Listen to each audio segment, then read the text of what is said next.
சிறகடிக்க ஆசை சீரியல் இன்னைக்கான எபிசோடில் ரோஹிணி வந்து ஒரு லேடியை கூட்டிகிட்டு நேராக மனோஜ் வீட்டுக்கு வருவாங்க. இவங்க தான் 2 பேருமே என்னை சேர்ந்து அடித்தாங்க, வேற ஒரு ஆளை அரேஞ்ச் பண்ணி நான் மயக்கம் போட்டு விழுந்துட்டேன், இல்லைனா என்னை விட்டுருக்க மாட்டாங்க அப்படின்னு சொல்லிட்டு அந்த லேடி உங்கள் மேலே நான் கேஸ் போட போகிறேன் அப்படிங்கிற மாதிரி சொல்லுவாங்க.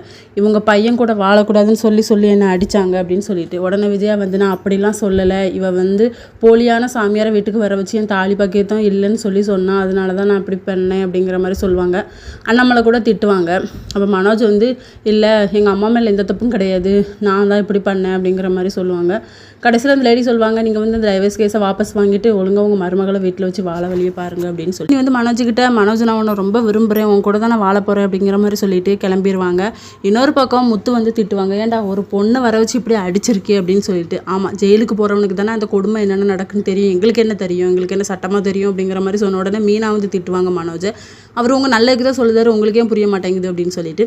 இன்னொரு பக்கம் முத்து மீனா 2 பேருமே இந்த வக்கீல்கிட்ட போயிருப்பாங்க. இவ்வளோ பெரிய பிரச்சனை பண்ணிட்டாங்களா, அந்த லேடிக்கிட்ட போய் நீங்கள் பேசுங்க, அவங்க வந்து இதான் முடிவு பண்ணாதான் முடியும், டைவர்ஸ் கேஸ் வந்து என்ன இழுத்தடிச்சிட்டு போகும் அப்படிங்கிற மாதிரி. இதோட இன்னைக்கான எபிசோட் முடியுது.